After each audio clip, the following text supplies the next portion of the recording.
Parenting is a lot more complex today, I would imagine, because of the levels of exposure that our children are in, the level of information they are accessing, and the multiple alternatives and values, and the pressure they are facing to align with so many perspectives.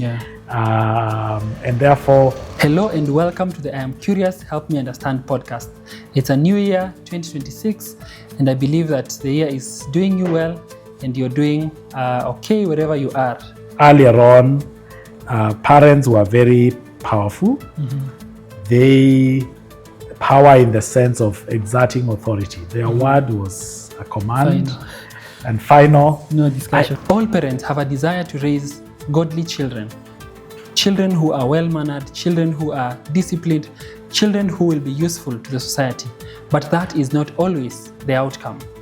There's so many anonymous influencers on the internet and in the digital space.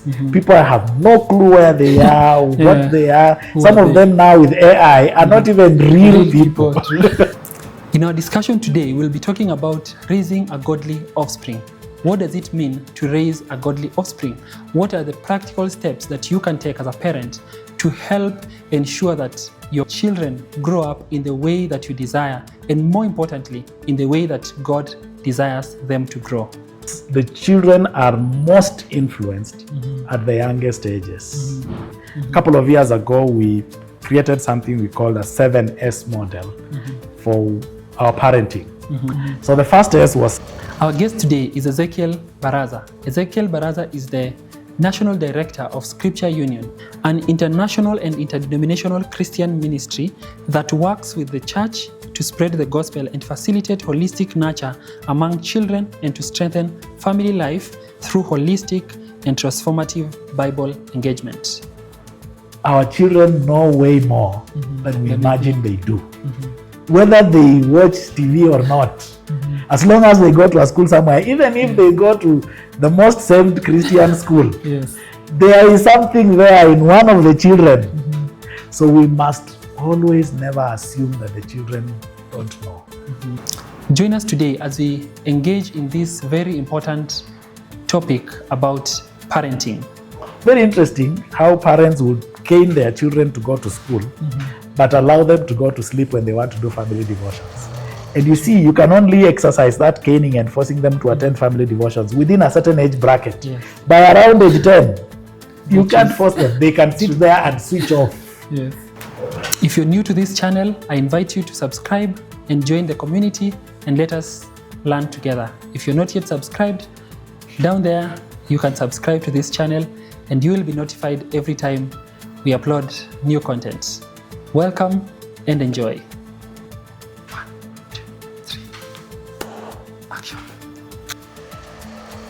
Thank you, Ezekiel, for giving us this opportunity to have this discussion around parenting. I know you are a parent of around 4? Yes, four. 4 children, yes. Good. And also you work with Scripture Union, which works to reach out to children with the gospel. I think the website says holistic nurture. So what does that entail when you think about parenting and who you are and your journey with parenting? What would you say has shaped the person that you are today? I think most of us are shaped by our life stories and experiences of life more than perhaps we appreciate. Because I think when I think about parenting and how that has shaped me, it goes back to how I was raised and how I was parented. I grew up with a very devoted mother, a devoted Christian, very prayerful, very committed to church. But I had sort of an absent, not quite absent, but not very present, not very present father. And I think that has in a big way influenced how I parent, because I picked a lot from my mother. My father was very proud of me, so I've also picked a lot of that from him. My father was not very present, but I've worked so hard to be present around my children. I think it's been present in such a way that I have always been there when my children are being born, right from the time when they're being born, nursing, my wife in hospital, a few times getting to the delivery room, and then participating in the raising of the children as they grow up. And so I think so that has to do with how my parents influenced me, but also I have grown up seeing many other parents, my own siblings, because I'm a last born, so I have siblings who I was actually raised up a significant portion of my life by my sister. Interesting. And I watched her raise up her children.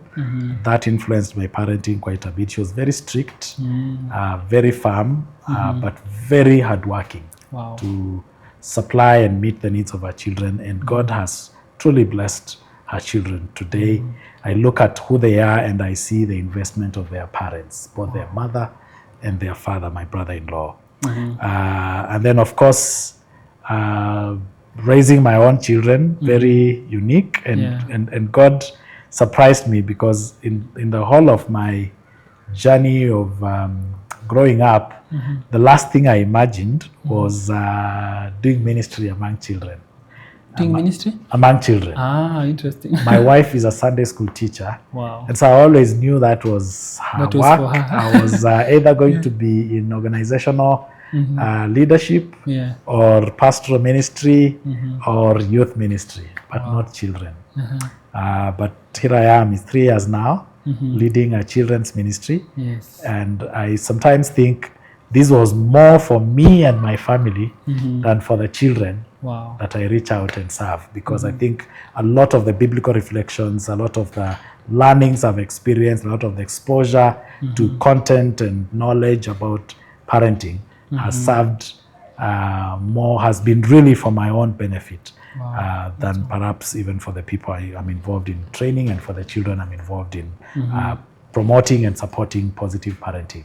And so, in a nutshell, that's a bit of what I would say around the journey. Wow, amazing. So when you look at that kind of parenting, from your parents, from your sister you've mentioned, and when you look at parenting today, how different is it? I think there's a significant difference. I will talk about my own experience as being raised up as a child and my experience with my children. One of them is the power dynamics and authority of a parent, because I think that earlier on, parents were very powerful. They power in the sense of exerting authority. Their word was a command. And final. No discussion. I can't remember a single moment I argued with my father or my mother. I was made to understand and appreciate that I did not have, my opinion was to come as a request, not as a contribution to the conversation. So I think the dynamics of authority were very, parents were established authorities culturally and in society. The society and children grew up knowing that parents gave instructions, you obeyed, you disobeyed at your own peril, or you had to hide to disobey. So it was not a debate, a conversation, a negotiation. So that's one. But today, our children are so empowered, the reality of their rights, and then the socialization of parents as well. We have grown up to be helped to see that we actually are not to be giving commands and instructions, but to involve our children.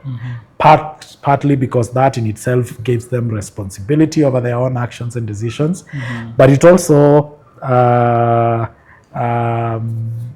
it's kind of, there's more expression of soft power than hard power. There's just authority, power is a whole complete different dynamic. Closely related to that, therefore, is what discipline looked like. Because discipline for a long time was spare the rod, spoil the child. Yes. Increasingly, the world is challenging the place of the rod, with the children. I have challenges and problems with that. I am a believer of the rod. If expressed within the context of love and from an angle of discipline and not punishment, because those two are different. What's the difference? Because discipline comes from love. Number two, it communicates the basis for the punishment, and number two, it moderates punishment with age, and number two, it is planned. Punishment was exerting pain so that it was really more reactionary. It was reactionary. And maybe words could be confusing when you say punishment, discipline, because there's a sense in which punishment is part of discipline. Yes. But if the motive, so I'm speaking more of the motive, there was a sense in which our parents' motive of discipline was right. They wanted to align us, but the means was really very different. Pain-centered. Exert as much pain as possible. So that they used to say restraining. We are beating the mistake, not you. And so they will do it big time. So that's the dynamic. But then there is a more push towards is number one, exerting pain the only means of punishment. But two, must that pain be physical pain of the rod? But number three, aren't there alternatives to punishment and to exerting that discipline? Then there will be more and more conversations around even age-appropriate punishment. So I have a 10-year-old, and we're beginning to discuss with my wife whether a cane is any more useful to her. But we have a 3-year-old whose language is a little good cane, and it communicates very well. But I think, like today, after I punish, I explain why I have punished. I come back and embrace. I follow up to see whether the punishment made. In my time, I was beaten and threatened and given ultimatums. So all that. I think the other is the societal, the realities around society. We were raised by a single culture, most of us. So we lived in a culture that was defined. But number two, we were raised by the community. And the community here in terms of the immediate nuclear family, the relatives, and the teachers and people in the society. But increasingly, because of work and just the demands on people's lives, and also the low levels of trust in society, most children are only raised by their parents and siblings. So the benefit of controls by the community, controls by society, are also not as present as they were. I am so nervous seeing another parent who I don't know talking to my child, because the first element is suspicion, not trust. What are they saying? What are they saying? What are they doing? What do they want? But we grew up in an environment where parents were happy to see another parent talking to us, because they will see that someone is adding, there's a third eye, there's a fourth eye to watch on how the child is growing. So all those things, the realities around, the narratives, the worldviews were different. We didn't have exposure to any other narrative. We didn't have exposure to other religions, at least from where I grew up. So parenting is a lot more complex today, I would imagine, because of the levels of exposure that our children are in, the level of information they are accessing, and the multiple alternatives and values, and the pressure they are facing to align with so many perspectives. And therefore, parents are not, because then the teacher, the parent, the pastor were the authorities. Today, there are many other people who are shaping how our children think and see. Radio and TV was available for limited hours. Internet was not accessible. We didn't have phones. So even if a child wanted to take you to court, they didn't even know the local chief. So they could not even go to. Today, they will take a phone and they know the number to dial, and you'll be arrested. Very unfortunate. Interesting. I think when I think about parenting and that time and now, I think the goal or the desire of parents is to bring a child who is holistic and who is well mannered, well disciplined. Somebody will be beneficial to the society. But now the methods are a bit different. Do you think it was better then, or it's better today? It's difficult in achieving this goal. I think every context has its own best practices that serve their time, and as culture and realities around change, then so it's very difficult to say this was good, this was not good. I think I would personally want to measure which parenting is working more by the fruit of it than by the approach of it. Yeah. And it might not sound very kind to the current parenting models, but I think that the kind of parenting model our parents used in their context tended to produce better people than the kind of parenting that is happening today. Part of that, and that I must be quick to add that perhaps maybe the factor may not necessarily be parenting, but rather the context. Because then parents had more authority and influence over their children than parents do have today. And therefore, if a parent did a good job, them and the teacher and the pastor and the elders in the community were perhaps a lot more influential in the lives of their children than parents are today, than pastors are today, than teachers are today. And as a result, therefore, the product of parenting today is a factor of many other influences and forces on the child than it was earlier, when it was very few people influencing how the child thinks and behaves. And so it would be difficult to say parenting worked then, parenting did work today.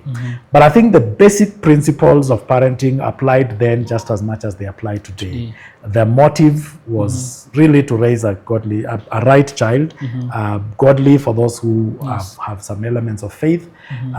There are few, so far I've not met a parent who, before they invest in the child, is starting with an approach of wanting to see their child turn out badly. Yes, definitely. Maybe towards the end is when a parent has been harassed, troubled by their children, they're saying, but in almost literally every parent, even the robber wants a child who will be find a straight path and is working so hard sometimes so that their children don't end up being like them. Of course, there are few that would intentionally, because of lack of proper knowledge, nurture their children in the wrong way and influence them negatively. But I think that it will be difficult to say it worked then, it didn't work then, because the contexts are different, the dynamics are different. I think I would say the context of parenting of our parents provided a much better environment than the context we are parenting in today. Because there was a lot less negative influences on the children. There was a lot more community involvement in parenting, and community involvement was easy because there were shared values, there was higher trust, things that have significantly changed today, which makes parenting quite some work. And then there was no anonymous influence on our children, which is, I think, for me, one of the biggest challenges on my parenting journey. That there are so many anonymous influencers on the internet. And in the digital space, people have no clue where they are, what they are. Some of them now with AI are not even real people. So they are creations of technology that are defining how my child thinks about education, how they think about life, which is a lot more challenging, because then there were real people. There were fewer, and it was easier to work. So really tough to do the comparisons. I think I would more talk about the context and the outcomes. Context was easier, there were better outcomes. Context more complicated, and increasingly I think there are less and less better outcomes today. Wow, interesting. Makes sense. So you've mentioned, what the biggest challenge or the biggest difference is the influence, and how the context has changed over time. The years. And just a quick one, major factor there was the centrality of the divine, and I use the divine appreciating that different people experienced different expressions of religion, but in a Christian context, the centrality of God and the authority of God. I never imagined my whole life as I grew up that there was an alternative life to honoring God and seeking to worship God. But we are raising children in Christian homes, and as early as 6, 7, and 8, they are asking whether really living to honor God is the only way, whether even God exists in the first place. That for me was not a question. It was a principle I needed to abide by. It was a constant. It was a non-negotiable truth. But today it is a debatable truth, and our children are in school with potentially parents, children from parents who don't believe God exists. They are probably coming from places where they think if God exists, he's not maybe all powerful and all good, and so those realities are just make the exposure of our children today very intense, and therefore the need for more intensive, more intentional parenting or parental involvement in the lives of the children. Makes sense. Yes. Makes a lot of sense. You've mentioned about the fruit. That you would more think about the fruit rather than the context and even the different styles. So what do you think should be the kind of fruit that we are looking for as we are raising up children? Yes. I must again mention right up front that when I talk about fruit, it will be unfair to say that every child that comes out nicely is a product of the parent, and every child that comes out not so good is a product of parenting. I think sometimes there are many cases where parents do their best, and because of the multiplicity of influences I've talked about, a child turns out differently. And there are times when there have been pathetic parents, but because of external factors, a child turns out extremely well. But be that as it may, I do appreciate that when I talk about fruit, is that I think that a lot of influence in the lives of children and a lot of fruit on who children become, or let me put it this way, most parents realize way late when they would best influence their children. Because the children are most influenced at the youngest ages. Do you have a specific age? Different researchers would reflect different things, but I know I may not be able to quote the specific researchers, but I've seen data that will point to the fact that below the age of 14, most of their worldview, most of their character, most of their commitments and convictions are shaped. Just a while ago, I was looking at a resource, I think it's called thousands.org. I don't know whether it's .org, but it's called Thousands, and it's saying the first 1,000 days of the child are perhaps the most critical. So the first 3 years are extremely core in shaping how they think, and I've seen that in my own daughter. I have 4 children. I think I poured the best of my parenting in my firstborn, and I can see the things we did with her when she was 2 years, 1 year, 3 years.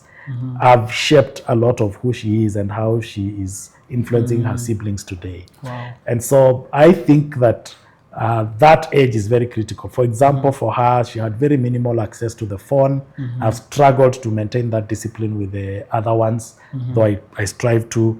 For her, because being the only child, we really engaged her around family devotions, for example.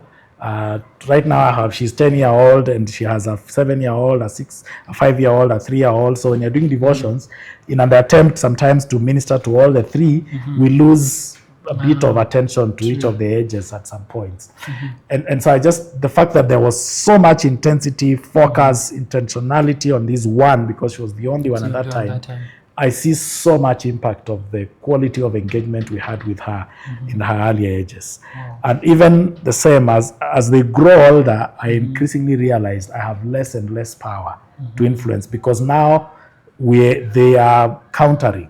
They are questioning. Yes. They are asking questions. When they are younger, they are just most of the time receiving, absorbing, and internalizing.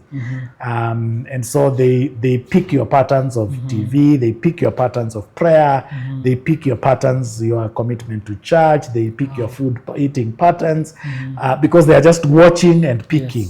Watching, hearing, and picking. Watching, hearing, and picking. Someone has said at that young age, they learn more by who you are and what they see more than what you tell them. Wow. And I think that it's extremely important that parents invest so much energy in their children when they are younger. For the very reason, the other reason is just that that's the only, in our generation, maybe that's the only age you are the greatest influence in their lives, or the major influence in their lives. Because between ages 0 to around 4, 5, 6, the parent is still a very core person. They are still attached, they are still dependent, they are listening. You have a lot of influence on them. Of course, their siblings, if they are born in an environment where there are others, will have influence. But I see parental influence on a child is biggest when they are, and it reduces with age. Even in terms of time spent with them. I mean, they start with you on the bed, a few weeks or months later, they move on the crib. And as they move, they are moving away from you. I remember when taking my daughter to school, one of my neighbors called me and said, "Ezekiel, you have started the journey of releasing that child to the world." They will go further and further, and that has been the case. They start going to class, then they start going very early and coming late, then they go to boarding school, then they have their own house. Wow, true. So then you have greater influence when they are younger. Interesting. But you had asked about the kind of fruit. I think I haven't quickly responded to that. I think for me, there are things, kind even of values. There are things that I find that I will share some things that we have nurtured in our own family.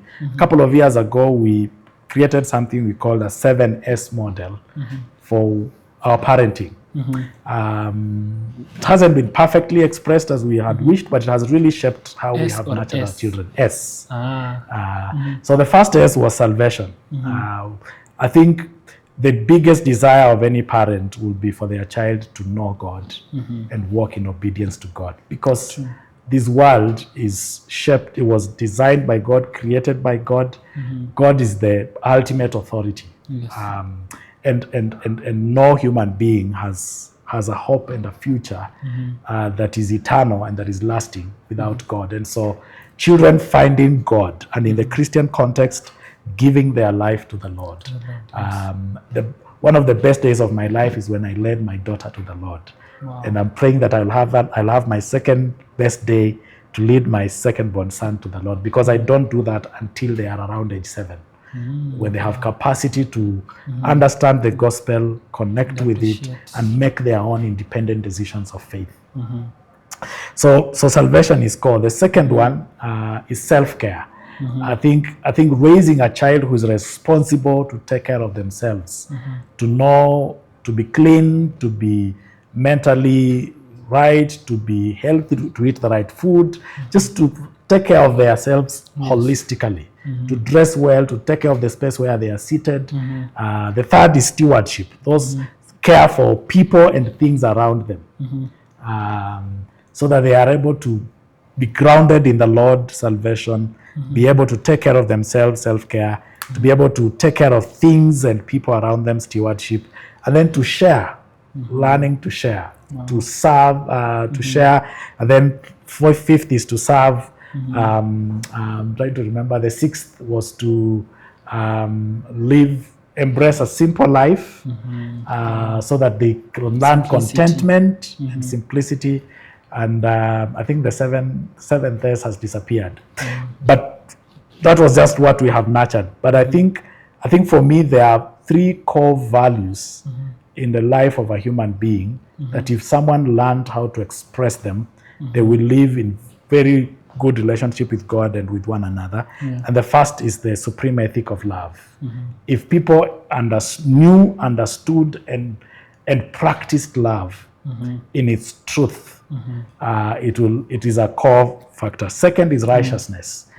Pursuit, understanding, capacity to determine what is right and what is wrong, and having the wisdom to make choices for what is right. But thirdly is justice. Living in a society where they are able to engage with one another in a fair manner and to promote fairness across board, and not to pursue selfish gain, but to freely participate. So love would bring about sharing, love would bring about good stewardship, love. And so I find love, righteousness, and justice as core principles that any human being must constantly aspire to grow deep in knowledge and practice of every day. Amazing. When I think about that, I think about the gospel encompasses that very well. Yes. So the reality, these are the values that parents really want to see in their children. Yes. But then the reality of, especially now, as you say, about our current day and age, that is not always very possible. Sure. You know, think about the time of influence where the parents are with the child, and yet they need to be at work. They need to do a lot of things. How did you go about it yourself with the busyness of life and everything? And what would be your advice for parents? Intentionality. Intentionality. I think presence is never automatic. It is planned, and you must create time for it. We decided with my wife to do very simple, mundane things that ensured presence, and we are forever grateful to God for giving us the wisdom to do some of those things. We've not been perfectly present.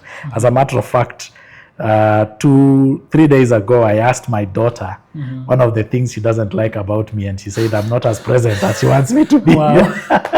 Interesting.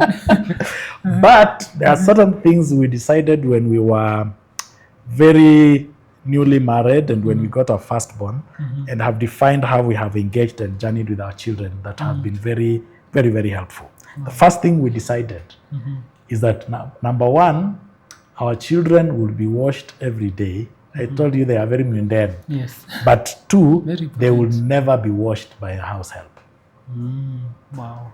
So that meant we had to be home every day. At the right time. If not both of us, at least one of us. Wow. And to date, our 10-year-old has only been washed by a house help. Well, has been washed with a house help less than probably 5 times. Wow. Because we have been present to ensure. Even to date, the other 3 children we have 4 of them, we have washed them. And one of my best moments of fun and bonding with my children has been getting them undressed, take them to the shower, play with the water, carry them. They refuse to be clothed. They put on a vest and they run around. Those have been some of the best moments of our times with the children. Look, I've created bonds with all my children by just deciding I will be the one to wash them, dress them, take them to bed. So dress them, wash them, dress them, feed them, take them to bed. That routine has always been executed by us. Sometimes we are at home late and so they go to sleep, but they don't shower, which means we must be home the following day because we can't afford to have them stay without being washed. True. So that was a very simple, mundane thing that ensured we are always home in the evening to take care of them. The second other mundane thing we decided, and that is more recently, the last 2 years, was that we will only have them be brought home by bus, but we'll drop them to school in the morning. And so some of the best conversations we've had with our children about their teachers, their friends, their school, their trips is when driving them to school in the morning. And thank God for the blessing of a family car, so we are able to make it convenient and go, because as I say this, I recognize that there are parents who possibly, because of dynamics of transport where they work, that would be a stretch. But God made it possible that our school, and actually it influenced the choice of our school, because we chose the school that was en route to our work, not as the primary factor, but as one of the key factors, because we wanted to drive our children to work. And those 30 minutes of preparing them in the morning, and again, morning preparations, it's us, never a house help. So we prepare our children, we feed them, we dress them, we take them to school. That's about 2 hours in the morning, 2 hours in the evening that have been blocked to engage with them. So and that's where we hear stories, we influence their work, and we work on how they engage. But I think the one other thing that I did is that around intentionality is like yesterday the other day, the 3 days ago, as I was talking, one of the things my daughter was saying is let's maintain our commitment, because part of our commitment is to be home with them at least 3 days a week. So that we have a family meal at least 3 days a week, all of us together, except if one of us has traveled or something has happened. So it's some of those small things that you decide. It doesn't mean they will always work perfect, but as long as they are functioning 80% of the time, then it creates, you put in place measures that force you to be present. And then when you are present, you ensure it is active, meaningful presence, not just physical presence. So that then you limit time on the phones, you limit time on the TV. And like driving to school, such things have been very helpful. Washing them, there's no way you'll be washing, and you are so those things just make me put the phone away and focus on the child.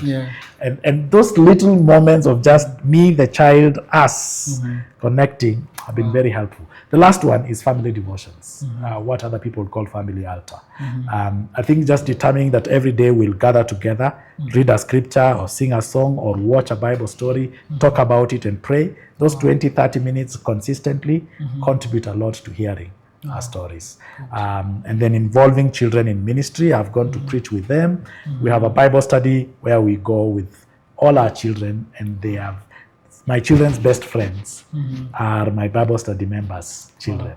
Actually, not too long ago, I sneaked into my daughter's private writings, and one of the things she had written was how much she likes one of the boys in a Bible study group.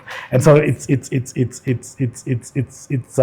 just putting in place some intentional things, because many people have good intentions, but because they have not put in place things that will force them to be present, then they are, or when they are present, they are inactive or distracted because they have not chosen to do things that will make them stop everything.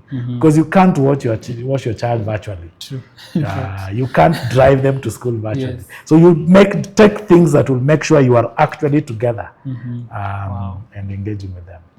Interesting. And I think that also adds up to the discussion of today of raising a godly offspring, which I think it's the command of the Bible. And it's interesting that the author of that book and chapter talks about that the reason why God brought them together is so that they bring up a godly offspring.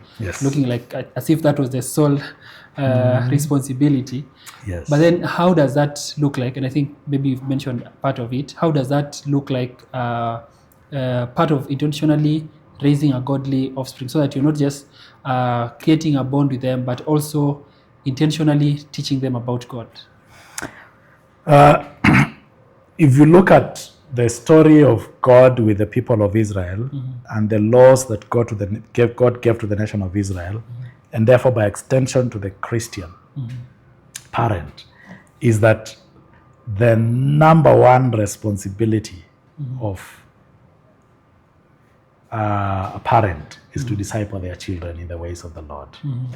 Actually, discipleship is by design meant to be a family responsibility more than a church responsibility. Church is meant to catalyze and empower and equip, but actual discipleship should be the parents, should be the home. Wow. And the primary disciple maker in the life of the child should really be their parent. Wow. That's what is expressed in Deuteronomy chapter 6. Chapter 6. When the Bible talks about teach them, put, these words.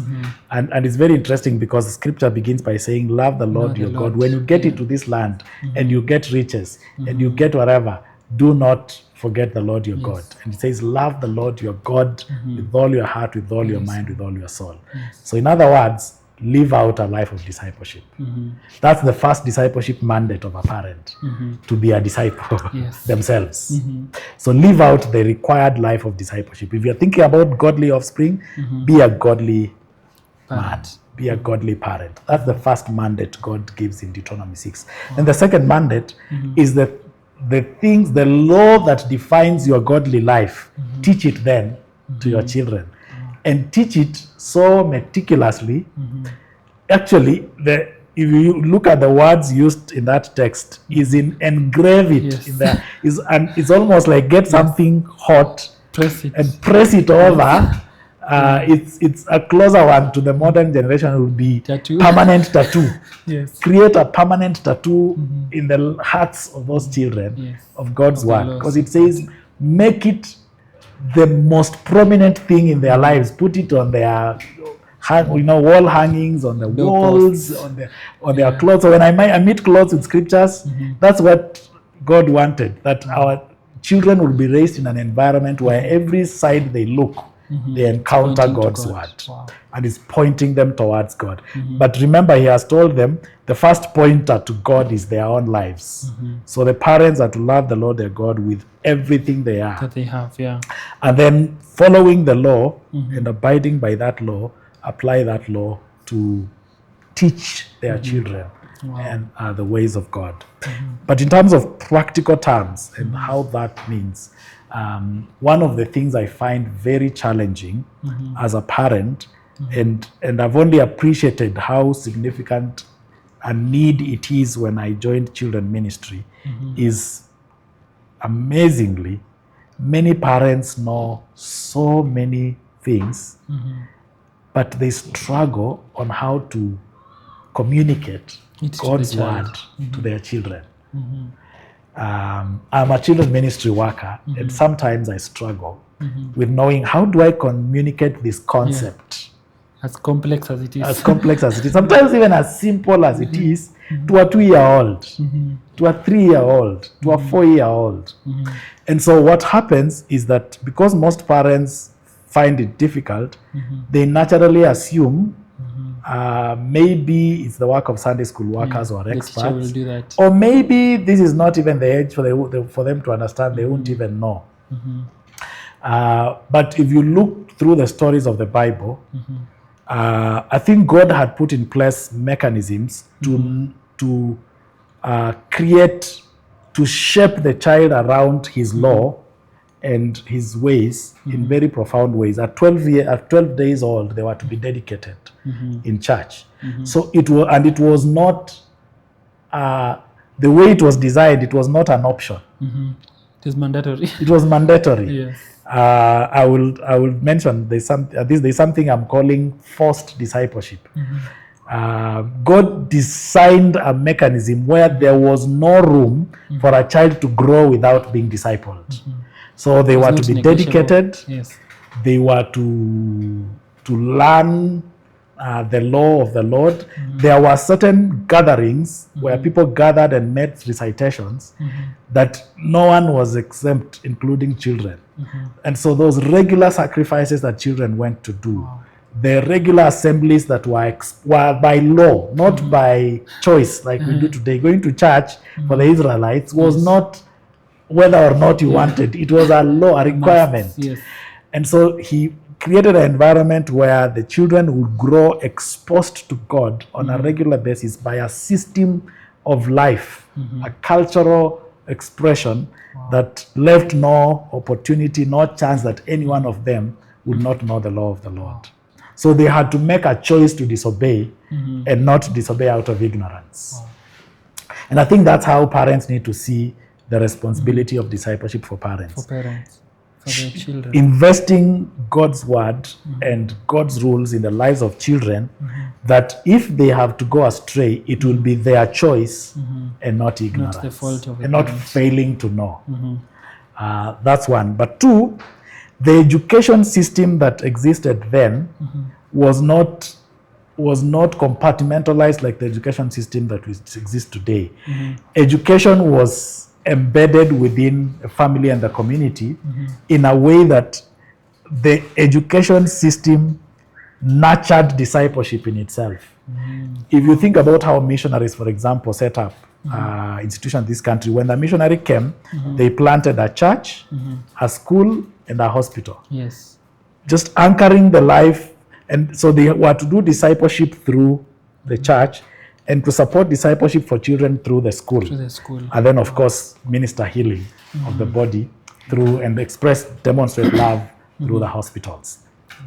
So the point I'm making is that God, in his system of parenting, set up a structure where discipleship was to be by force.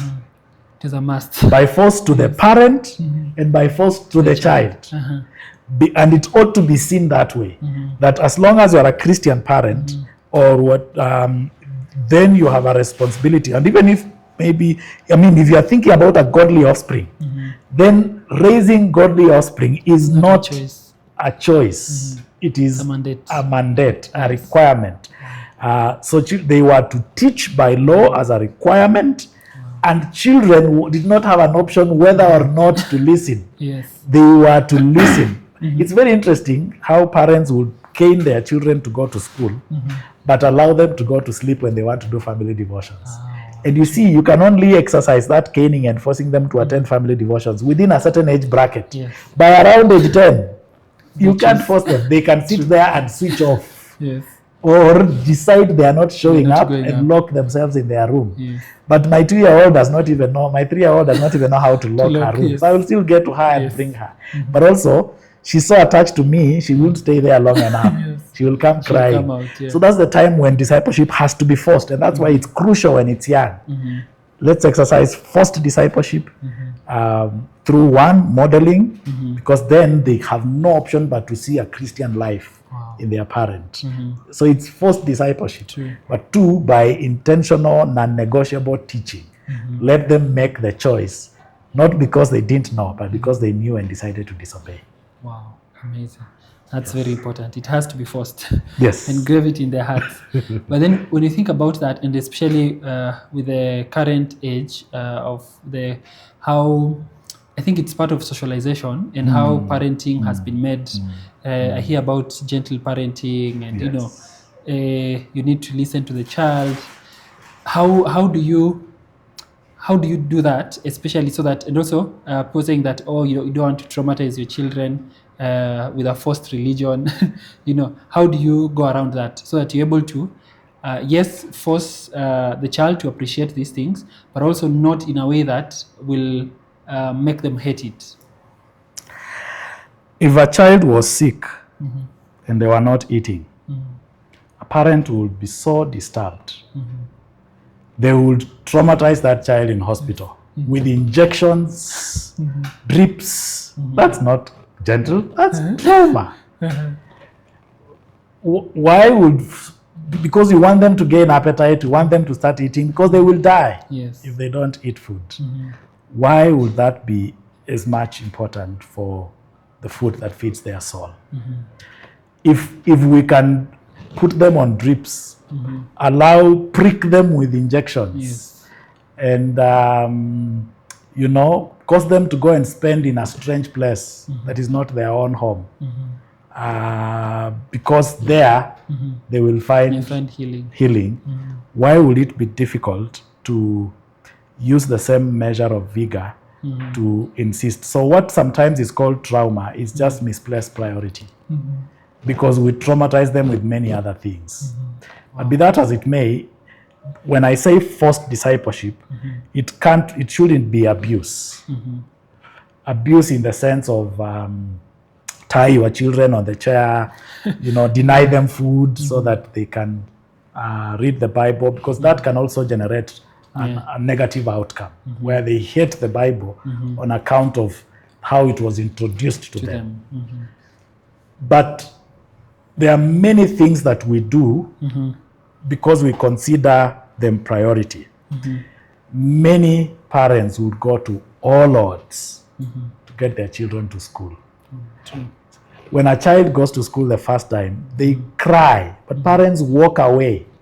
They walk away. Some mothers walk away in tears. Yes. The child is crying, the mother is crying, but because they know education is so core in their lives, they are willing to let the child suffer and cry and be traumatized in the hands of a stranger called a teacher and go home and come back and pick them.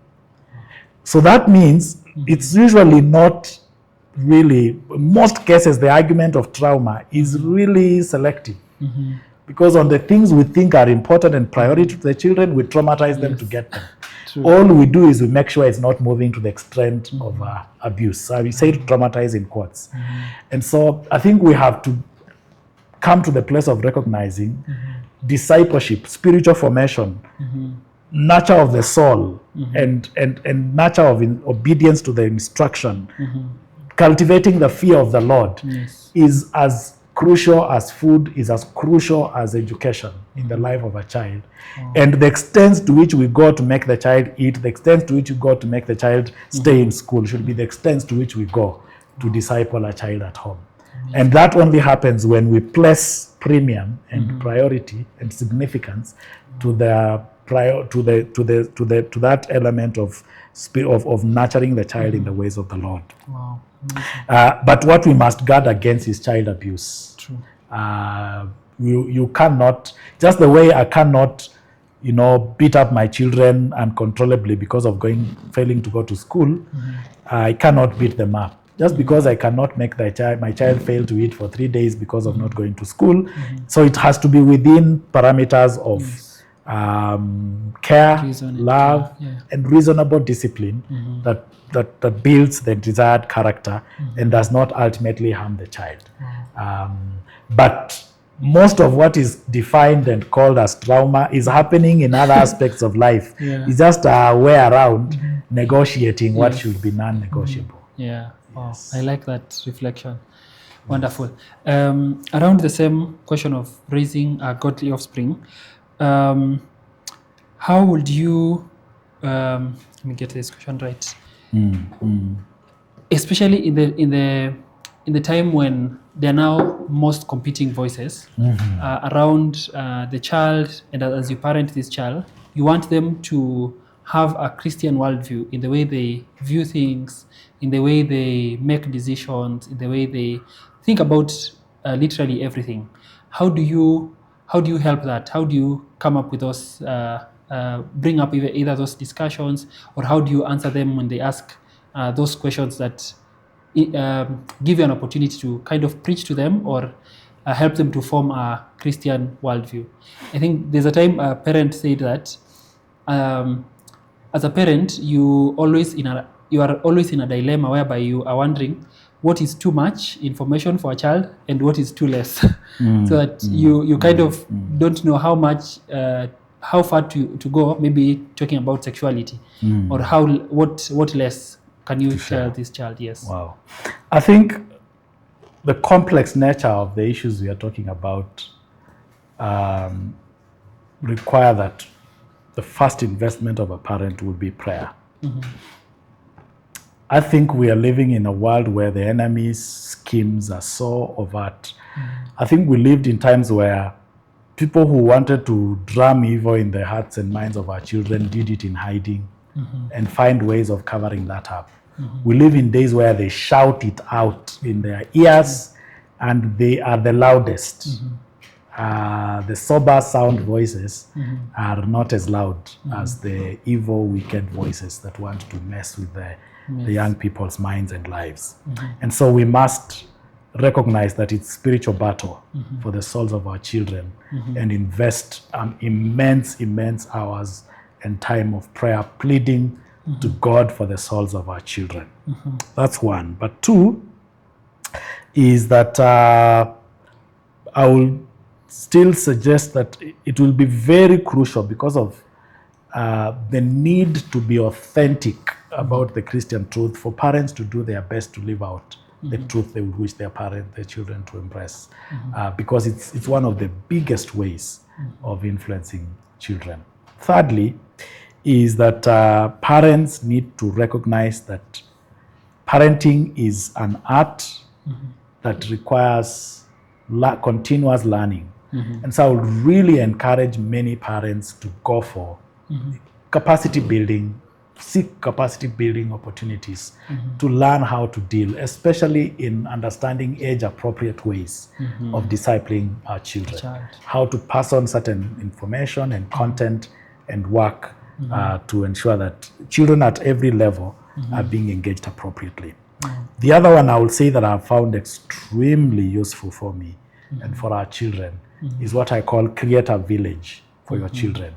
We are living in an environment where villages don't quite exist. There are very few in some places. I grew up, I started raising my children in a near perfect village at Focus Center. Wow. Where all of us were born again, all of us were working in a Christian organization, all our visitors were, and we were in a compound fenced, so our children played with their, children. But many people live in an environment where you quite don't trust the next door neighbor. You don't know what the children are doing. So creating a village that is not necessarily where you live, but a group of families that you regularly meet and interact, and that whose children influence each other becomes very critical, because things like punishment or discipline, things like certain norms of the family, when they go see them in other places, when they go to this other home, we have sent our children out for sleepovers, and they will go and see, these places people do quiet time and morning glory.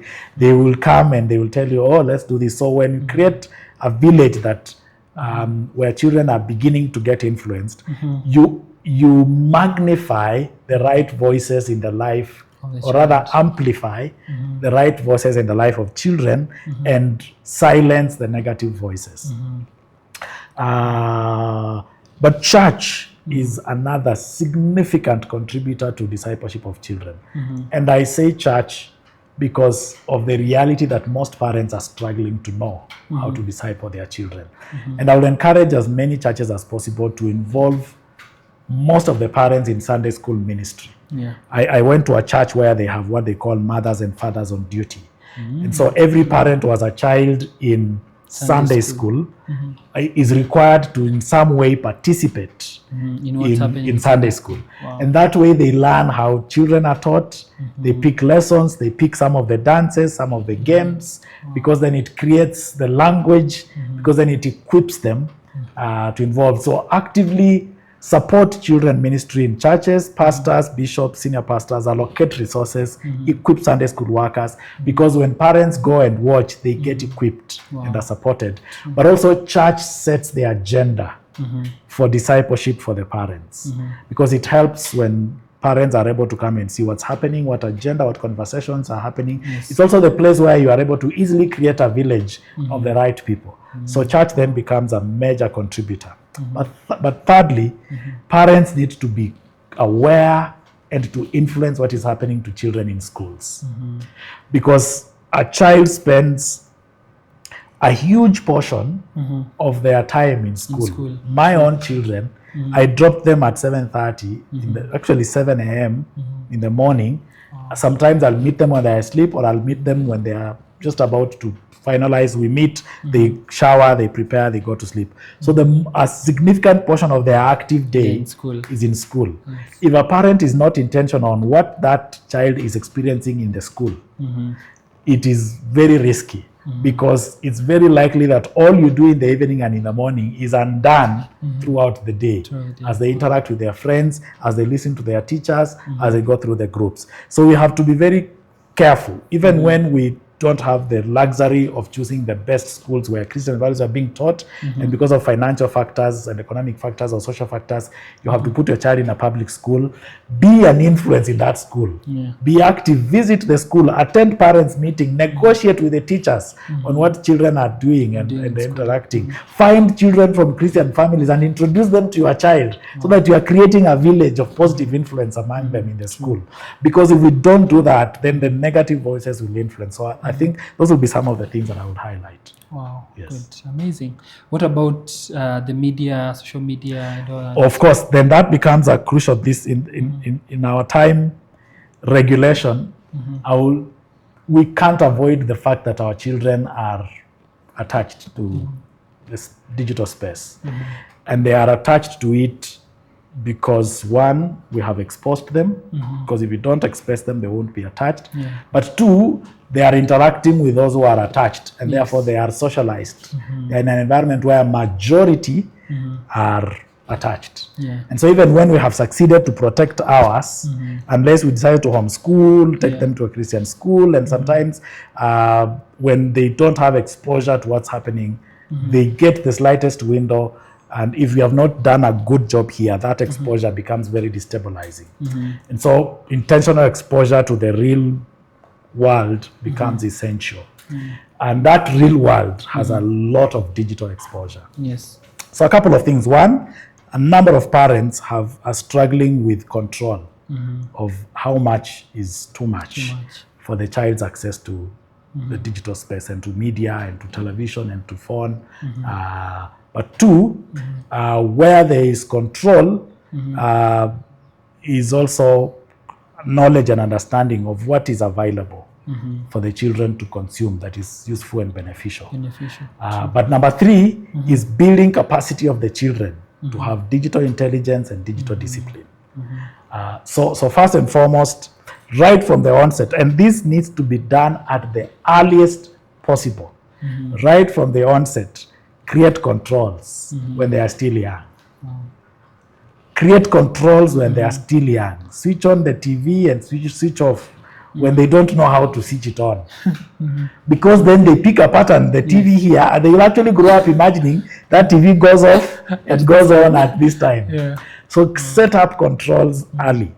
It's an area I've personally struggled with, but I continue to pursue, where you are clear that this is the number of time. But number two, when they are now using, if you can avoid having them use them, and you can succeed, I think that's okay. If you can't avoid, at least make sure you regulate, number one, how long, number two, what they are engaging with, and number three, why they are engaging. Because some parents are controlling how long, they are almost controlling what they are engaging, but they have not journeyed with the children on why they are actively involved there. So you find that even though they are watching Christian content, their mindset is entertainment. And so it doesn't change them, it doesn't shape them. My son loves football. And sometimes he's watching all these football clips, and they are not necessarily adding his value. I realize he's beginning to think that he will become very rich because he's a good footballer. So if you are not actively involved to define why are you watching, you want to learn how so and so plays and what did they do to become who they are. And so then you are putting in the value of hard work. So he's able to learn and see, Ronaldo practices this much, Ronaldo does this much. So they pick the right values because you have influenced the why they are watching. So that's the second level. But they also too is parents being connect and seeking to know what is in the things, even when they are Christian. And some of them are not necessarily evil, but they are not Christian. Just knowing what is either the child is watching, and especially as they grow older. Because when they grow older, they become more and more keen for you not to know what they are watching. So you might not know by resisting that you see what they are watching, but by being exposed, understanding, and creating an environment for them to share why they look at it, what they like about it, what they are learning from it. And sometimes conversations with them will help you rationalize and argue out why that's important. But it's a killer. it's such a serious matter that it has even fashioned how children think, how children act. It's crazy. Just a quick example. Not too long ago, one of my children, let me use just the power of media and TV. One of my child has always wanted to be a president. So recently, and he's also a footballer. So during the Africa Cup of was it AFCON? Yes. It was played here recently. They saw millions being dished to players. So this guy watched and saw the president has given millions, so and so has given millions, and so this guy he calculated and says, "Yani, each one of them playing these few matches is going home with about 5 million. I don't want to be a president. I want to be a football player." So if you are not involved to get to hear him tell you that story, he will watch. He will change his mind. He will conclude there was nothing wrong with him watching AFCON and seeing the president giving millions, but it has created a wrong worldview. He's going to football because of millions, not because of talent, not because of honoring God, not because of stewardship. So then you have to journey through those practical things. And because the last thing I would say, because there's a lot of information that's available in this space, our biggest challenge with our young people today is to help them to process. Because we may not control, even when we are providing them with the right content, it is already too much. How do they learn to pause and process what they are receiving? What kind of questions do they need to ask? What kind of conversations are we having with them that shape and inform how they engage with the digital space, even as we exercise control? But sometimes it has to be forced control because it is about their destinies and their lives. Wow, amazing. The games were, I think, Chan. It's called Chan, yes. Chan, yes. Yeah, and I think what you've mentioned about the why, I think it's quite important, because I think that's the transition between just managing behavior and shaping character, so that it's being able to process why things are the way they are.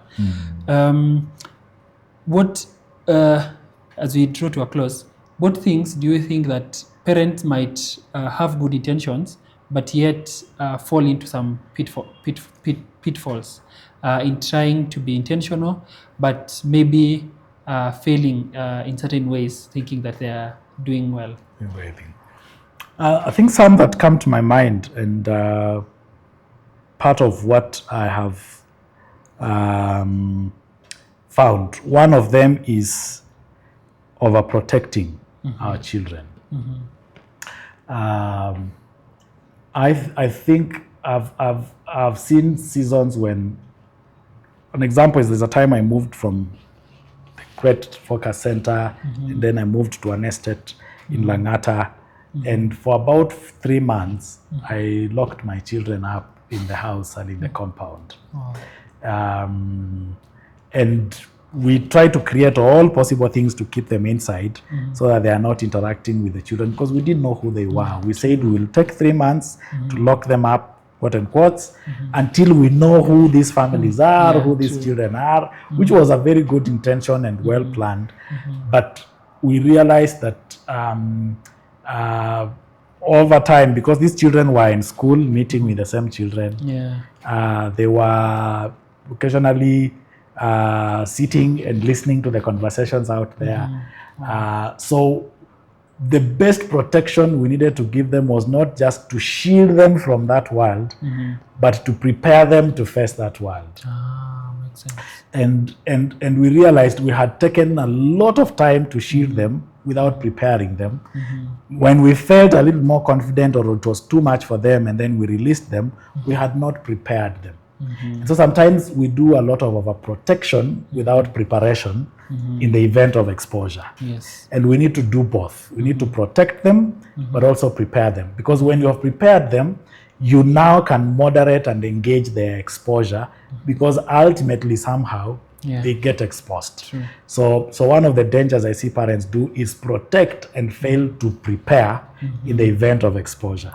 But the second one I have found is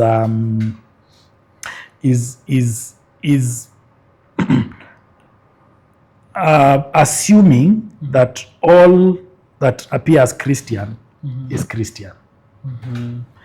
and so there are all these cartoons, all these whatever that are available, and so a parent is not involved in analyzing and finding out what exactly is being watched and what exactly is being communicated.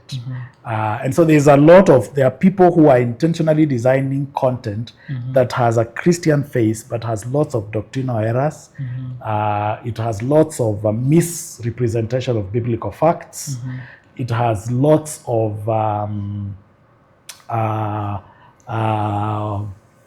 other nuances of worldly concepts, but clothed within Christian content. So Christian parents have to be careful not to assume that anything that looks Christian is Christian. It could be Christian, but they have to be careful to watch the gaps and little bits, errors, the little foxes in it, so that they don't spoil. The third thing that I would mention that is closely related to that, especially in engaging the little children, a lot of content for little children is illustrated content. Let me give you an example. The Father Abraham, for example, is a big story, and children will sing Father Abraham had many sons. Oh, Father Abraham. They will sing baby Moses was in a basket in the water. They will. So what has happened is that, and it's very subtle. Most children are interacting with biblical stories, but they are not recognizing they are from the Bible. So they are stories like any other story. So children are growing up interacting with biblical content, but in their minds, they are not content that they're supposed to define and inform how they live. So it is biblical stories without biblical authority. So they are taken and embraced and liked by children like any other stories, and most of the time received as entertainment rather than instruction that is not optional. But you either obey or disobey, and you obey, there are costs and benefits. You disobey, there are costs, almost zero benefits, or momentary benefits and long-term costs. And so parents have to be very careful, because there's a lot of this. One can be very comfortable feeding children on Christian content that is good, but to the heart and mind of children, it's just part of entertainment. It's just the stories they hear. It's not shaping values. It's not informing character. It's not becoming a point of reference for their life, the ultimate authority for their life. So we need to constantly take the children to the Bible, have the illustration, but take the Bible and read it and explain it, and let them see the Bible as the book, as the instruction of God on how men ought to live. And this illustrated story is just a way of explaining this authoritative word of God that must guide how we live. Because it's very easy to raise children with godly content, but you're not raising godliness in them. Because they are interacting with just good content, one alternative of how to live. When they go somewhere else and start watching another story from Islam, for example, it's just another good story like the Christian. But how do we make them see the Bible story as the grand narrative that anchors and defines how they live? But the last thing I would say is the assumption that because I am a Christian, my neighbor, my friend is a Christian, they are living a Christian life. And so freely exposing my children and being comfortable. And we are having cases where there are even issues of abuse, issues of children, being mistreated and mishandled in the hands of supposedly Christian homes.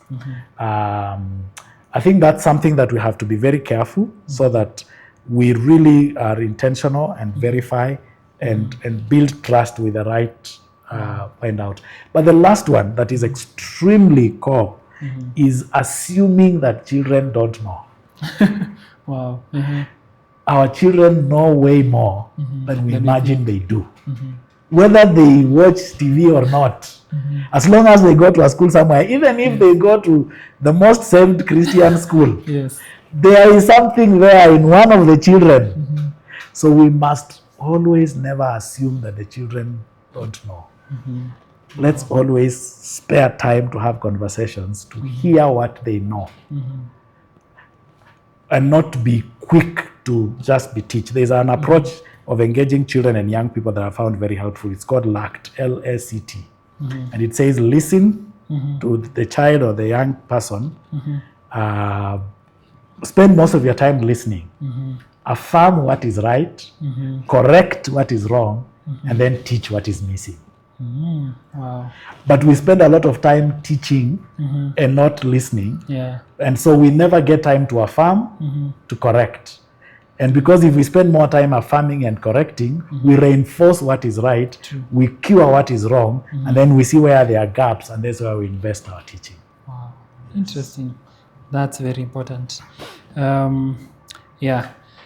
I think especially the point of just assuming that, and I think that goes to the question I asked earlier about wondering what is it, how far can you, or how much can you tell a child, or how less. I think when you follow this example that being quick to listen will help you gauge where is this child. That's wow. true. That's true. Or they know a lot. They are interacting with a lot, and so creating an environment where you can hear what they know. They know, yes. And interrogate it, and find out where they had it from, how what they think about it, how they are applying it in their own lives, and then affirming everything that is right and correcting what is wrong becomes extremely core.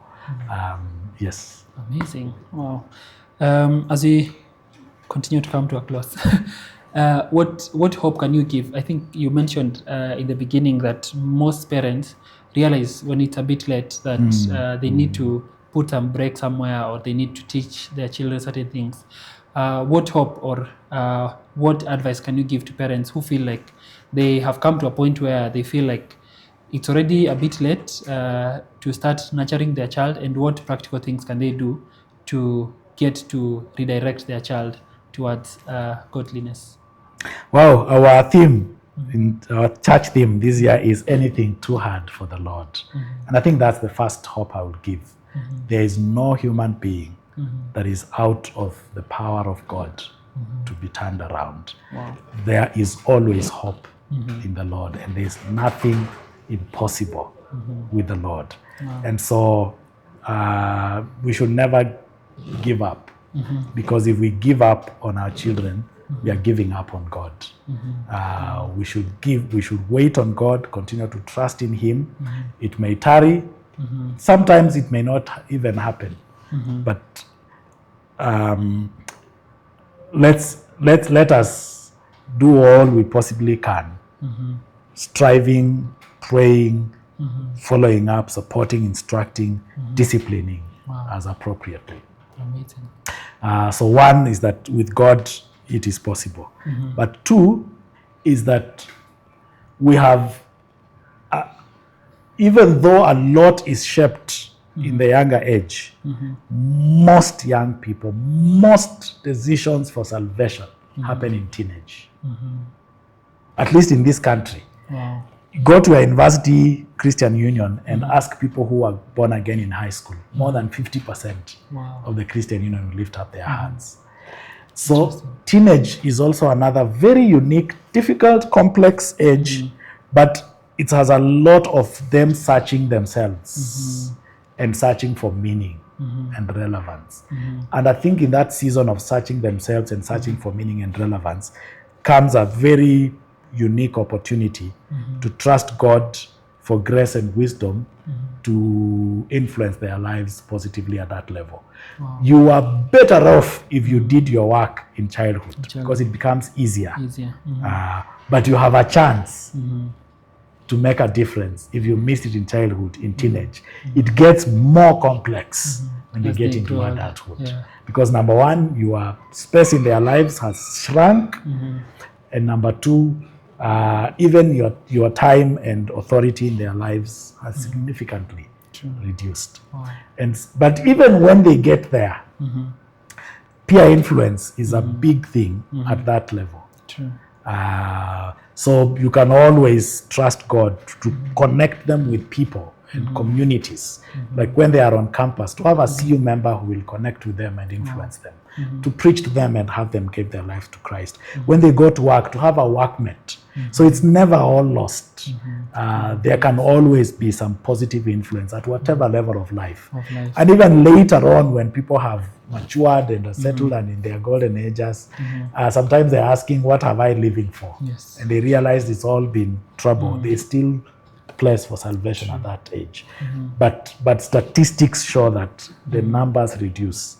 So the point is, if you missed it, the next best time is now. Wow, true.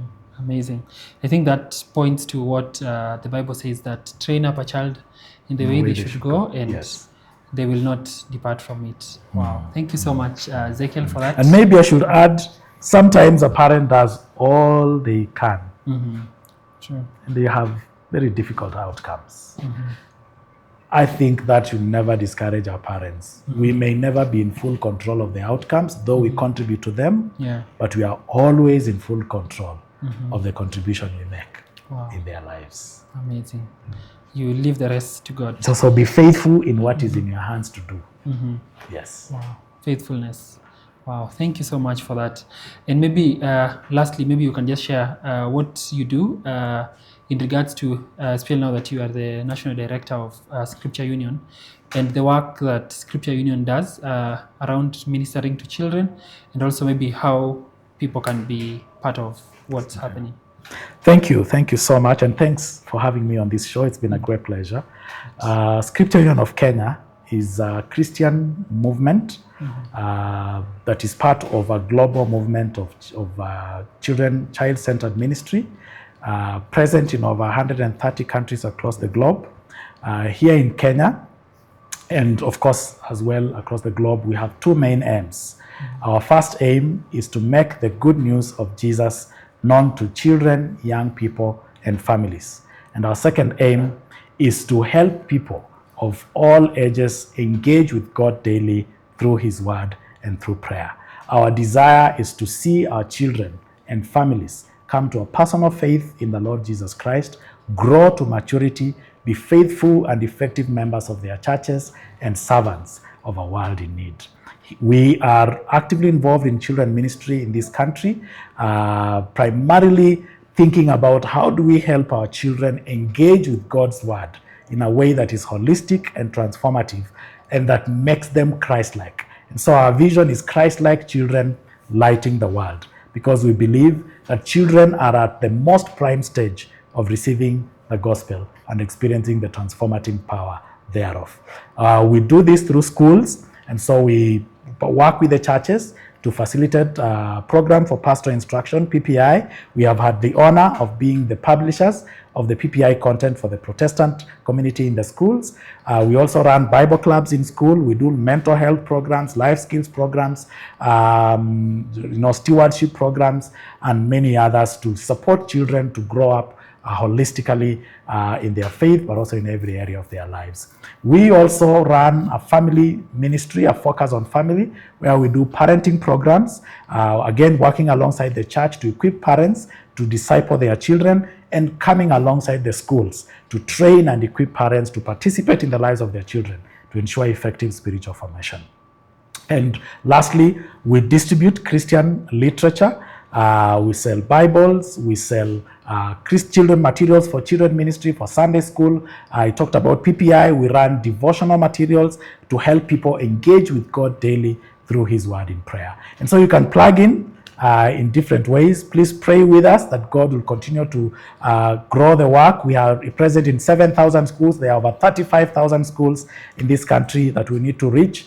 Pray for the growth of the work. You can support financially. You can be involved as a volunteer where you are. So reach out to us. Visit our website, www.sukenya.org, and get in touch with us for more information. It was a great pleasure being on this show and participating. Thanks for the honor of having here. And I wish that the Lord will grant every parent strength and grace and commitment to give your best, and that you will be the most significant disciple maker in the life of your child. Wow. Good. Thank you so much, Ezekiel. Thank you. For that. And I believe that our dear viewers and listeners, you have learned something. You have been challenged in one way or another. I think what stands out is the reality that as parents, parents are the first, or the mandate of disciple making for the children is first to the parent. And I believe that we have been challenged and that we will go forth and courageously parent and disciple our children to be followers of Jesus. And that has been our discussion today as we think about raising a godly generation. And I pray that we will have a better future and better children in future who will also disciple other children of theirs. Thank you so much, and God bless you.